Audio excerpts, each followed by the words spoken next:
우리 말씀을 들어보도록 하죠. 우리 오늘 연말이라 또 인사할 것도 많고 축하할 것도 참 많았는데 제가 이렇게 딱 보면서 느끼는 거는 이 공동체가 사실 좋은 선배들도 많아질 것 같고 또 직접적으로 우리를 위해서 기도해 주시는 그런 교회에 많은 성도분들도 계시고 또 앞으로 새롭게 항상 우리 공동체에 자리 잡을 새신자들이 끊임없이 하나님이 부어주시는 것 같아서 참 은혜로운 공동체 같다라는 생각을 했습니다.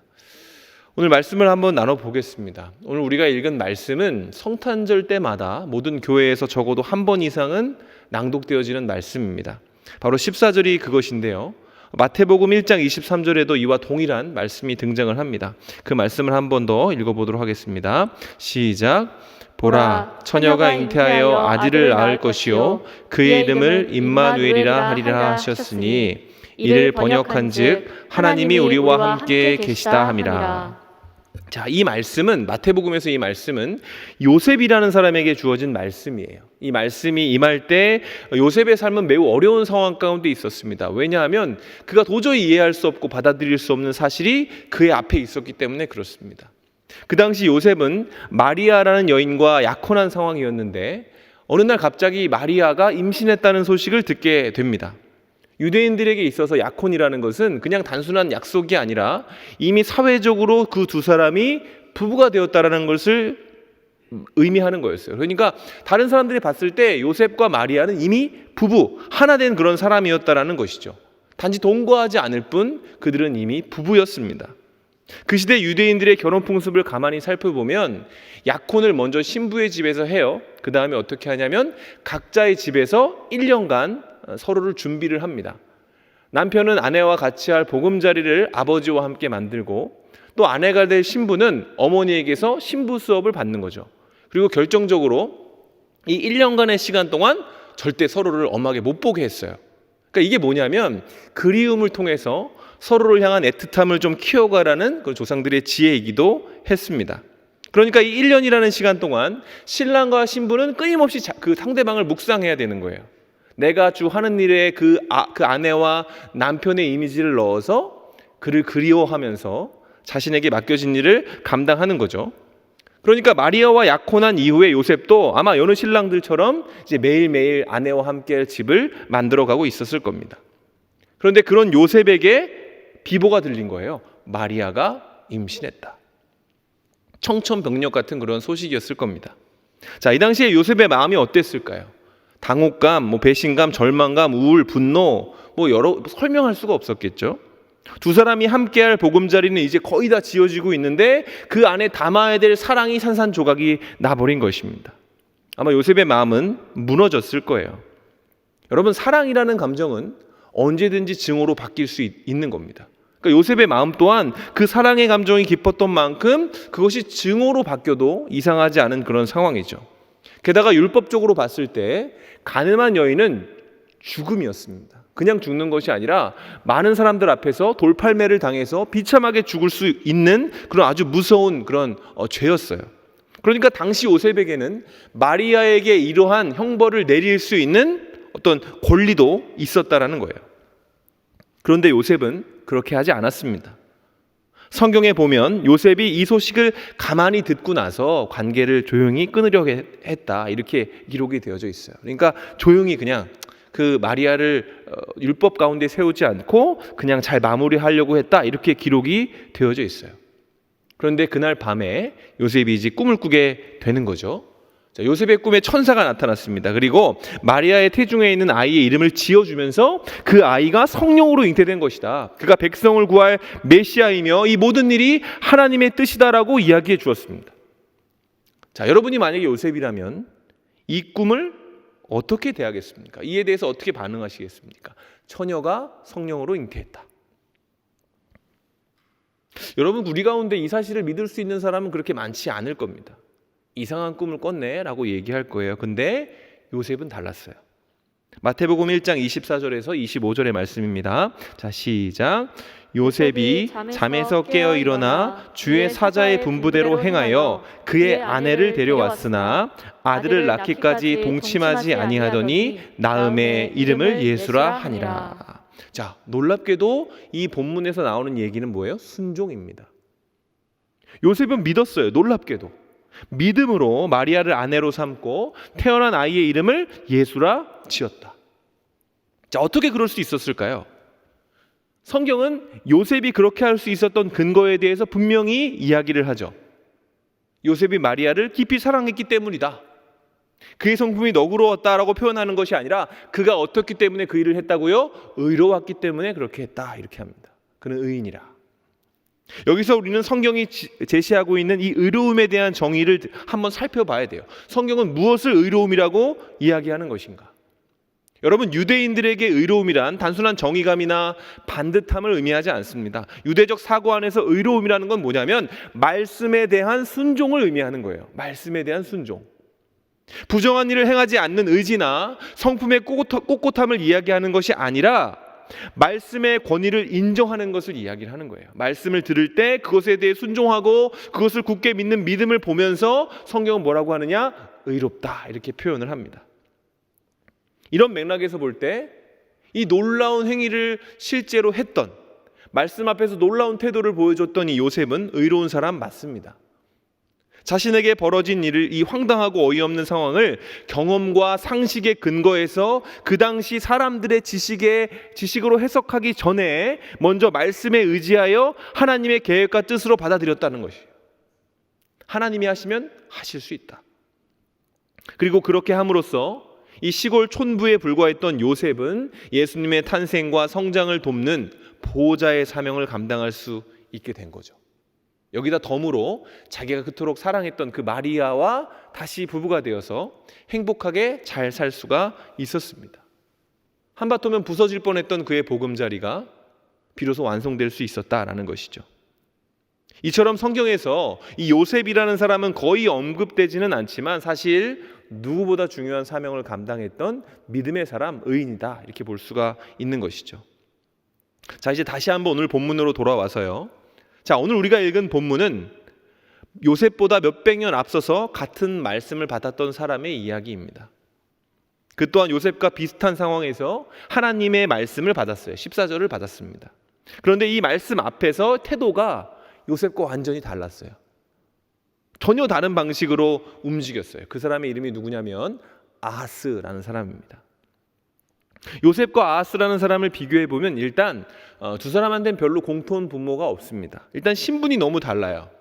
일단 시대부터 700년 전에, 아하스는 700년 전에 있었던 사람이기도 한데, 일단 신분이 요셉은 시골 촌부에 불과하지만 아하스는 누구냐? 무려 남유다의 12대 왕입니다. 게다가 그의 이름인 아하스에는 하나님이 너를 붙잡고 있다, 이런 의미가 담겨 있어요. 사람들이 그 사람을 부를 때 그냥 아하스가 아니라 하나님이 붙잡은 사람, 하나님이 붙잡고 있는 사람, 이런 의미를 가지고 있었다라는 거죠. 근데 문제는 뭐냐면 이런 아하스에 대한 평가가 성경에 매우 좋지 않게 나온다라는 거죠. 왕하 16장 2절로부터 4절입니다. 자, 시작. 아하스가 왕이 될 때에 나이가 20세라 예루살렘에서 16년간 다스렸으나 그의 조상 다윗과 같이 아니하여 그의 하나님 여호와께서 보시기에 정직히 행하지 아니하고 이스라엘의 여러 왕의 길로 행하며 또 여호와께서 이스라엘 자손 앞에서 쫓아내신 이방 사람의 가증한 일을 따라 자기 아들을 불 가운데로 지나게 하며 또 산당들과 작은 산 위와 모든 푸른 나무 아래에서 제사를 드리며 분향하였더라. 자, 아하스에 대한 성경의 평가는 뭐예요? 여호와 앞에서 그가 정직히 행하지 않았다. 다시 말해 그는 불의한 사람이었다라는 겁니다. 그는 하나님의 말씀에 대해 순종하지 않았던 사람이죠. 한마디로 그는 이름값을 못하는 사람이었어요. 아하스의 뜻이 뭐라고 했죠? 여호와께서 붙잡고 있는 사람. 이 복된 이름을 가지고 살면서도 정작 자신은 하나님의 뜻을 누구보다 무시하고 외면하고 부인하면서 살았던 거죠. 그리고 그 결과 아하스는 남유다의 열왕 가운데에서도 가장 악한 왕으로 역사 속에 기록되어지게 됩니다. 그렇다면 생각해 봐야죠. 아하스가 도대체 왜 이렇게 되었을까? 아하스는 20살이라고 하는 젊은 나이에 왕이 된 사람이에요. 청년 시기에 왕이 됐습니다. 왕으로 세워진 청년 아하스의 마음은 성공에 대한 야망이 가득했죠. 그래서 실제 역사적으로 보면 그는 아주 다양한 방법을 통해서 남유다의 부국강병을 이루기 위해서 애를 썼어요.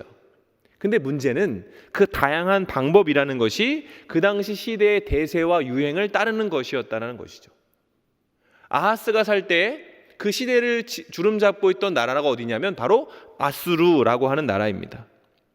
아수르는 한때 세상을 지배했던 그런 대국인데 그들이 썼던 방법이 뭐냐면 바로 힘이에요. 힘, 파워. 근데 그냥 힘이 아니라 그 힘을 기반으로 한 무력, 다시 말해 잔인함이었습니다. 여러분, 역사 속에 기록된 아수르의 정복 전쟁을 보면 제가 이 거룩한 강단에서 도저히 얘기할 수 없을 만큼 잔인하고 끔찍하게 그 피지배국을 유린했습니다. 그런데 아하스는 바로 그런 나라의 방식을 추종했던 사람이에요. 아수르를 굉장히 동경했던 사람입니다. 아하스가 가장 먼저 한 일은 그래서 아수르를 따르기 위해서 하나님을 외면하고 무시해야만 했었어요. 아하스가 얼마나 잔인했는가? 앞서 읽었었던 왕상 16장 3절에는 이런 기록이 나옵니다. 아하스가 이방 사람의 가증한 일을 따라 자기 아들을 불 가운데로 지나가게 했다. 이게 무슨 얘기냐면 여기서 이방 사람이라는 건 아수르를 얘기하는 거예요. 그리고 불 가운데 지나가게 했다라는 건 뭐냐면 자기 아들을 번제로 바쳤다라는 겁니다. 인신 제사를 했다는 거예요. 왜 그렇게 했는가? 그가 동경하는 대상이 디글랏 빌레셀이라고 하는 아수르 왕이었고 그 디글랏 빌레셀이 추종하는 신이 아낫멜렉이라고 하는 신이었어요. 근데 이 아낫멜렉이라고 하는 신은 부귀와 성공을 대가로 네가 가지고 있는 것 중에 가장 소중한 것을 내게 바치라고 요구하는 신이었습니다. 그 당시 사람들에게 바로 그건 뭐냐면 자기의 장자였어요. 자기의 분신과도 같은 아들, 매우 끔찍한 인신공양을 요구하는 그런 신이었다라는 겁니다. 그런데 이 끔찍한 일을 감히 유대인의 왕인 아하스가 시행한 겁니다. 이것도 모자라서 아하스는 어떻게 했냐면 이 아낫멜렉의 이쁨을 받고 싶어서 그 궁전 안에다가 아낫멜렉의 산당을 지어놓고 다른 사람은 예배를 못 드리고 자기만 그 아낫멜렉의 예배를 드릴 수 있게 만들었어요. 왜 그렇게 했을까요? 티글랏 빌레셋처럼 되고 싶었기 때문에 그렇습니다. 그 고대의 나폴레옹이라 불리는 그 정복왕 티글랏 빌레셋처럼 강해지고 싶었기 때문에 그가 성공했던 방식을 배우고 따라했다라는 것이죠. 자, 그렇다면 아하스는 그 꿈을 이뤘는가? 그렇지 않아요. 그는 디글랏 빌레셀 같이 모든 왕의 머리를 짓밟는 강력한 왕이 되지 못했어요. 아니, 전혀 그러지 못했습니다. 그는 16년간 유다를 다스렸지만 그 내내 아수르의 눈치를 보면서 절절기며 살았어요. 얼마나 눈치를 봤냐면 조공을 바치기 위해서 성전 기물을 박박 긁어다가 아수르 앞에 엎드렸을 정도로 비굴하게 살았습니다. 그렇게 아하스는 하나님이 붙잡고 있는 사람이라는 그 위대한 이름을 가지고 있었음에도 불구하고 그 사실을 까맣게 잊어버리고 불안과 두려움에 시달리며 살다가 이름값도 못하고 죽었다. 이것이 역사 속의 기록이에요. 여러분, 아하스의 이름은 하나님께 붙잡힌 사람이었습니다. 이 아하스가 아하스답게 사는 방법은 어떻게 되는 거죠? 하나님의 손에 붙잡힌 사람처럼 행하는 거였어요. 근데 그는 하나님의 손을 뿌리치며 살았습니다. 외면하며 살았어요. 그리고 그 결과 비굴하게 살다가 비참하게 죽었다라는 거예요. 여기서 우리는 우리를 한번 돌아봐야 되죠. 여러분, 우리에게도 고귀한 이름이 있죠. 그 이름이 뭡니까? 크리스찬, 성도라는 이름입니다. 이 이름 안에는 예수님의 이름이 박혀 있죠. 하나님이 우리를 얼마나 사랑하셨는지 우리의 간판에다가 자기의 명함을 빵 찍어 주신 거예요. 그래서 이 이름을 달고 사는 사람에게 필요한 것은 그 이름에 걸맞게 살아가려는 인식입니다. 의지입니다. 그러니까 다시 말해 크리스천에게는 크리스천의 삶이 있다는 거예요. 이 크리스천이라는 이름 자체가 사실 다른 사람들이 우리를 규정하는 그런 이름이잖아요. 그리고 그 크리스천다운 삶은 뭐냐? 의로운 삶이죠. 의로운 삶. 다른 무엇이 아니라 나를 사랑하신 하나님의 음성에 응답해서 그 말씀 앞에서 바른 태도를 가지고 그 말씀을 받아들이고 순종하며 살아가는 것. 세상의 방식과 대세, 인정이 아니라 하나님의 인정을 추구하며 살아가는 것이 바로 신자의 삶의 태도가 되어야 한다, 이겁니다. 자, 여기서 우린 이런 질문을 스스로에게 던질 수 있겠죠. 그렇다면 나는 의로운가? 나는 하나님의 말씀 앞에서 어떤 태도로 있는가? 여러분은 하나님께 인정받기 위해 사십니까? 아니면 세상에 인정받는 것을 바라며 사십니까? 여러분에게 익숙한 것이 이 시대의 탁월함을 상징하는 대세요 철학입니까? 아니면 온 세대를 관통하는 하나님의 말씀입니까? 여러분, 하나님은 우리에게 귀중한 이름과 직분을 주셨죠. 그것도 공짜로 주신 게 아닙니다. 우리에게 그 구원의 이름과 직분을 주시기 위해서 주님이 하시는 것은 뭐냐면 하나님이 직접 십자가에 못 박히시고 죽으시는 거였어요. 그리고 죽음을 이기고 부활하시는 것까지가 우리에게 허락하신 거예요. 어마어마한 대가를 치르시고 우리에게 새 이름을 주신 거예요. 근데 그 이름의 의미를 깨닫지 못하면 우리 또한 아하스보다 나은 삶을 살 수 있다라고 장담할 수 없습니다. 여러분, 그거 아십니까? 아기는 하늘에서 떨어지는 게 아니에요. 아기는 서서히 만들어지는 겁니다. 바늘도둑이 소도둑 되는 것처럼 작은 아기, 우리 안에 있는 작은 아기, 하나님을 향한 그 불신과 무시, 그런 것들이 조금씩 쌓이다 보면 하나님으로부터 완전히 돌아선 삶을 만들어낸다는 거예요. 모태신앙들 가운데서도 이런 모습이 많습니다. 너무 익숙해서, 너무 뻔해서, 너무 많이 알아서 하나님의 말씀을 외면하고 하나님을 무시할 때가 꽤 많다라는 거죠. 안타까운 것은 오늘날 너무나 많은 성도들이 자기도 모르는 사이에 하나님의 말씀 앞에서 온전한 태도를 갖지 못하고 자기도 모르는 사이에 그 시대의 아들과 딸처럼 그 시대의 대세와 철학에 물들어가며 살아간다는 겁니다. 그러니까 이 세대의 대세와 철학이 하나님의 말씀보다 위에 위치하게 되는 것이죠. 근데 정말 감사한 게 여러분 뭔지 아십니까? 하나님이 우리의 이런 상태를 방관하지 않으신다라는 겁니다. 하나님의 사람은 하나님의 집요한 부르심을 느낄 수밖에 없어요. 왜? 하나님의 사랑은 적극적이거든요. 하나님은 당신의 백성이 악한 길을 걸어갈 때 그들을 돌이키시기 위해 역사 전체를 움직여버리는 분이십니다. 어떻게 해서든지 그들이 돌아설 수 있도록, 다시 하나님 앞에, 말씀 앞에 온전한 태도를 갖출 수 있도록 하나님은 그들을 자극하시고 그들에게 임재하시는 분이라는 거예요. 오늘 우리가 읽은 본문이 바로 그 기회였어요. 아하스에게 주어진 기회. 하나님은 아하스에게 당신을 의지해야만 하는 때를 만드셨죠. 다시 말해 그에게 위기를 만드신 것입니다. 아하스의 귀에 아주 급한 소식이 하나 도착을 했어요. 그게 뭐냐면 아람 왕 르신과 북이스라엘 왕 베가가 유다를 치기 위해 동맹을 맺었다는 소식입니다. 그 두 왕은 매우 탁월한 왕이었어요. 여기서 탁월하다는 건 그 당시의 대세와 철학을 잘 따르는 그런 왕이었다라는 겁니다. 잔인하고 강한 왕들이었다라는 것이죠. 이 소식을 들은 아하스의 반응입니다. 이사야서 7장 2절입니다. 시작. 아람이 에브라임과 동맹하였다 하였으므로 왕의 마음과 그의 백성의 마음이 숲이 바람에 흔들림같이 흔들렸더라. 아하스의 마음이 엄청나게 흔들렸대요. 위기의 순간에 떠오른 것이 하나님이 아니었기 때문에 그렇죠. 위기의 순간에 두 탁월한 왕이, 그 강하고 잔인한 두 왕이 나를 잡기 위해서 연합했다고? 그럼 머릿속에 뭐가 떠오르겠어요? 그들의 전쟁의 방식이 떠오르겠죠. 그들이 어떻게 우리 땅을 유린할지가 상상이 되겠죠. 그러니까 어떻게 되는 겁니까? 왕의 마음과 백성들의 마음이 흔들리기 시작하는 거예요. 끔찍한 장면이 떠올랐으니까요.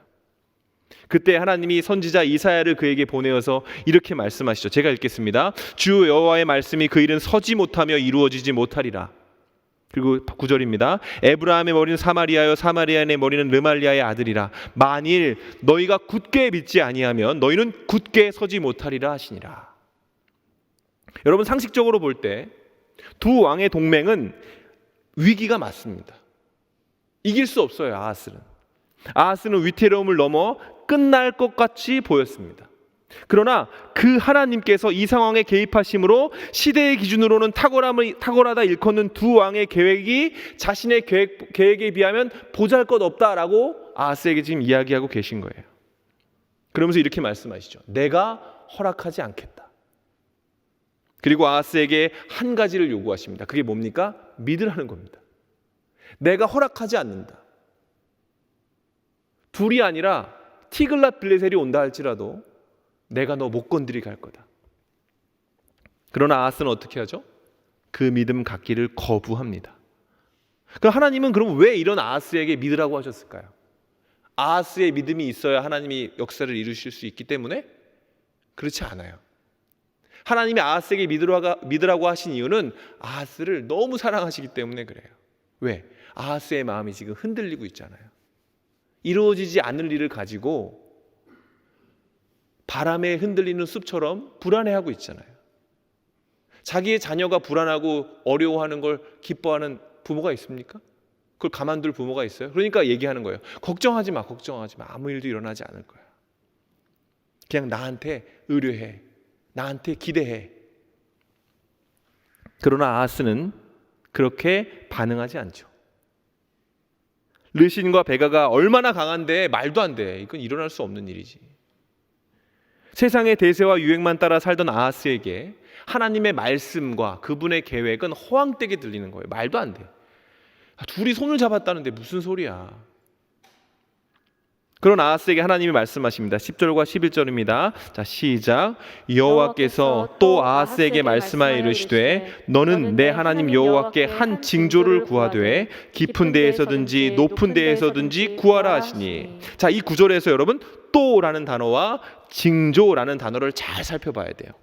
여기서 또라는 건 뭐예요? 하나님이 지속적으로 그에게 말씀하셨다라는 걸 의미해요. 하나님의 은혜와 긍휼이 한 번 이루어진 것이 아니라 그때마다 이 순간이 아니라 계속 이루어졌던 그 은혜와 긍휼이었다라는 것을 의미하는 겁니다. 동시에 하나님은 그에게 징조를 구하라고도 말씀하셨어요. 여기서 징조라는 것은 다른 말로 증거입니다. 아주 파격적인 제안이죠. 하나님이 이렇게 얘기하는 거예요. 그래, 내가 보여줄 테니까 요구해. 뭘 해주면 될까? 내가 그 약속을 어떻게 보여주면 되겠냐? 네가 말해봐. 징조를 구해봐. 그럼 내가 그 징조를 너한테 보여줄게. 엄청나게 파격적인 제안이죠. 그죠? 근데 이 파격적인 제안에 대한 아하스의 답이 뭔지 아십니까? 12절 제가 읽겠습니다. 아하스가 이르되 나는 구하지 않겠나이다. 나는 여호와를 시험하지 아니하겠나이다 한지라. 여러분 얼핏 보면요, 아하스가 굉장히 매너 있는 사람 같죠. 에이, 제가 어떻게 하나님을 의심합니까? 제가 어떻게 하나님을 시험하겠습니까? 라는 식의 겸손함으로 들리기도 합니다. 그러나 실제로 그것은 아니죠. 아하스는 그저 또 다시 했던 대로 하나님을 외면하고 무시하고 있을 뿐입니다. 문제 앞에서 그토록 불안하고 두려워하면서도 하나님께 답이 있다라고 생각하지는 않는 거예요. 물에 빠진 사람이 지푸라기라도 잡는다는 말이 있잖아요. 근데 아하스는 지금 어떤 건지 아세요? 하나님의 이름을, 하나님의 능력을 지푸라기 정도로도 생각하고 있지 않은 겁니다. 아하스는 하나님의 도우심을 조금도 기대하고 있지 않다. 그가 아수르의 왕 디글랏 빌레셀의 방식으로 살았기 때문에 그런 것입니다.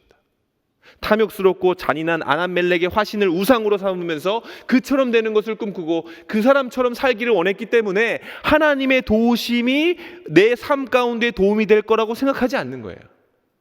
그렇게 생각할 수 없는 사람이 된 겁니다.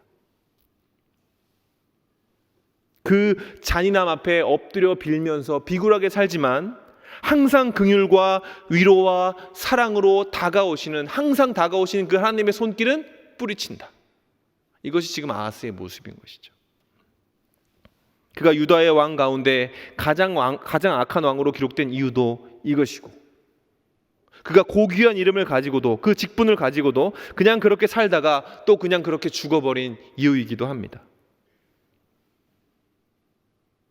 여러분, 우리는 어떻습니까? 우리도 혹시 이 사람처럼 살고 있지는 않은가?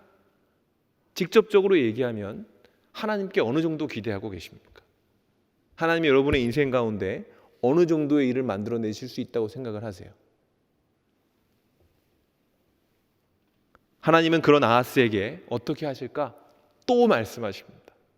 그가 징조를 구하지도 않았고 그가 하나님께 기대하지도 않는데 하나님이 이렇게 말씀을 하시죠. 14절 제가 읽겠습니다.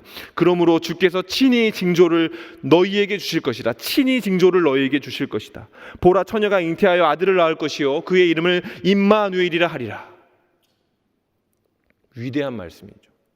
여기서 우리는 하나님의 사랑의 깊이를 발견하게 되죠. 아하스는 하나님께 기대하고 있지 않아요. 외면하고 포기한 지 옛날입니다. 근데 하나님은요, 외면하시지도 않고 포기하지도 않으시죠. 집요하기 그지 없습니다. 이 패역한 왕의 거부에 대해 하나님이 뭐라고 하시는지 아세요? 친히 원하지 않았던 그 징조를 내가 줄 것이다. 구하지 아니하니 내가 친히 줄 것이다. 그것이 징조가 무엇입니까? 처녀가 잉태하여 아들을 낳을 것이다. 이겁니다. 처녀가 잉태하여 아들을 낳을 것이다. 이게 아하스의 귀에 어떻게 들렸을까요? 아하스는 알아듣지 못합니다. 지금 그에게 필요한 건요, 처녀나 아기가 아니거든요. 아하스에게 필요한 건 병거와 마병입니다. 강력한 군대예요. 그러니까 이 소리가 들리지 않은 겁니다. 그것이 징조처럼 여기지 않는 겁니다.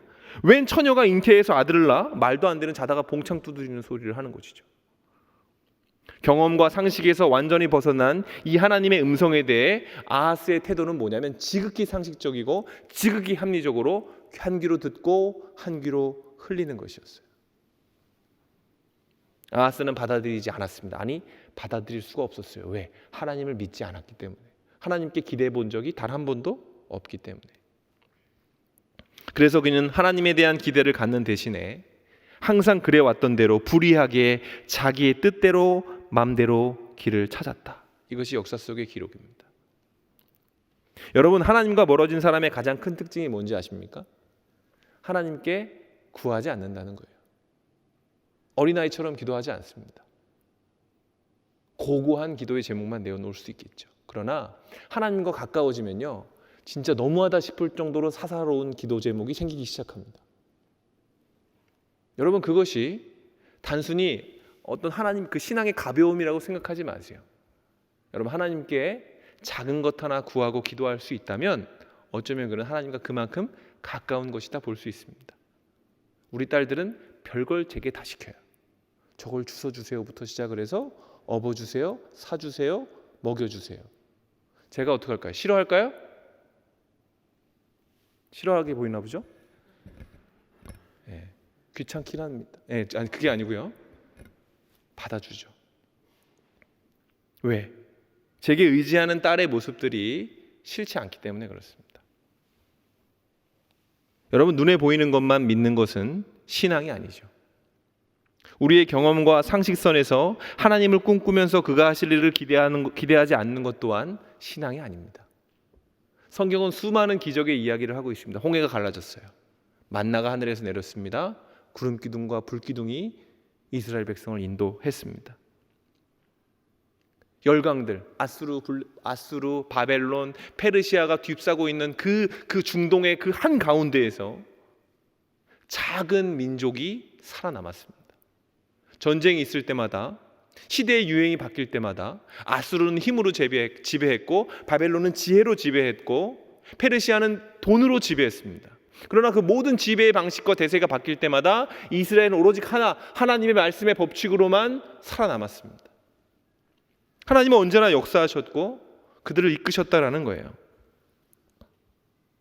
여러분, 믿음이 없으면 하나님의 말씀을 받을 수 없어요. 다 허무맹랑한 얘기고 신화에 불과합니다.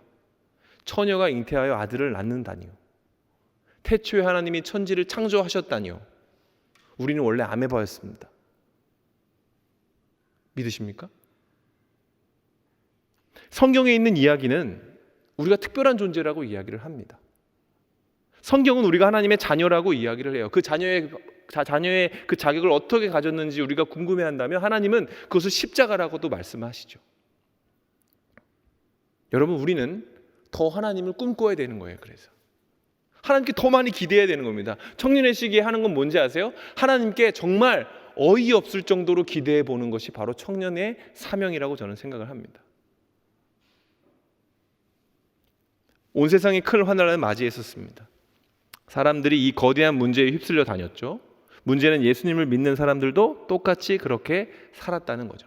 교회의 수준이 드러났습니다. 이 시대의 절망과 회의를 묵상하면서 하나님의 역할을 배제하고 재단하며 살았던 것이 우리 가운데 드러났어요. 여러분, 그것은 겸손이 아니라, 내가 최대한 해볼게요, 이건 겸손이 아니라 교만입니다. 그리고 그 겸손함의 부족으로 말미암아 오늘날 한국교회 가운데 하나님은 다시 도전하고 계세요. 내가 이 교회를 일으키겠다고 말씀하고 계십니다. 우리 힘으로 됩니까? 하나님이 역사하셔야만 그 부흥이 일어날 수가 있는 상황이죠. 여러분, 하나님은, 저는 이렇게 믿습니다. 하나님은 지금도 저와 여러분과 이 땅의 교회를 붙잡고 계십니다. 이 믿음 안에서 우리에게 주어진 건 뭐죠? 우리의 수준과 상관없이, 현재 우리 교회의 컨디션과는 전혀 상관없이 모든 장애물을 밀어내 주실 하나님을 기대하는 것입니다. 그분의 인도하심을 바라보는 것이죠. 우리가 그분보다 앞서가지만 않는다면 누구나 그의 인도하심의 은혜를 경험할 수 있다라고 믿는 것이죠. 여러분, 성탄절입니다. 이 성탄절 안에 담긴 의미 아시죠? 처녀가 잉태하여 아들을 낳았고 그 아들이 우리를 위해 십자가에 달려 돌아가셨고 부활하셨고 다시 이 땅에 오실 것을 우리는 압니다. 그것을 믿는 것이죠. 황당한 얘기입니다. 비상식적인 얘기예요. 그러나 우리가 그 사실에 대해 눈물을 흘리고 감사하고 있다면 여러분은 크리스찬 맞죠? 그럼 여러분, 그것만 믿을 것이 아니라 그 속에 들어가 있는 말씀, 그런 일도 하셨던 주님이 더 큰 일도 하시리라 믿습니다 라는 기대가 우리 가운데 필요하다는 거예요. 말씀을 매듭 짓겠습니다. 여러분, 우리는 아하스나 요셉보다 사실 더 좋은 상황이 있다고 저는 생각합니다. 아하스를 어리둥절하게 만들었던 그 예언, 요셉이 전부 다 이해하지 못했던 그 말씀의 성취를 우리는 다 알고 있어요. 그렇죠? 다 알고 있습니다. 그 끝까지 다 알고 있습니다. 그리스도 예수의 탄생은 우리는 알고 믿고 모든 사실을 교리적으로도 다 이해하고 있다는 거예요. 그가 십자가에서 모든 죄를 감당하시고 부활하시며 사망 권세를 깨셨다. 그리고 심지어 성령으로 우리 가운데 계신다. 이 사실을 우리가 알고 있다는 게 얼마나 큰 축복이요, 얼마나 은혜인지 알 수 없어요.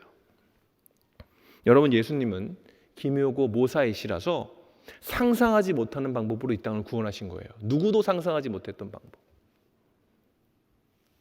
예수 그리스도를 구주라 시인하는 저와 여러분이 해야 할 일은 무엇일까요? 겸손해지는 겁니다. 그가 어떻게 하실 줄 우리는 알 수가 없어요.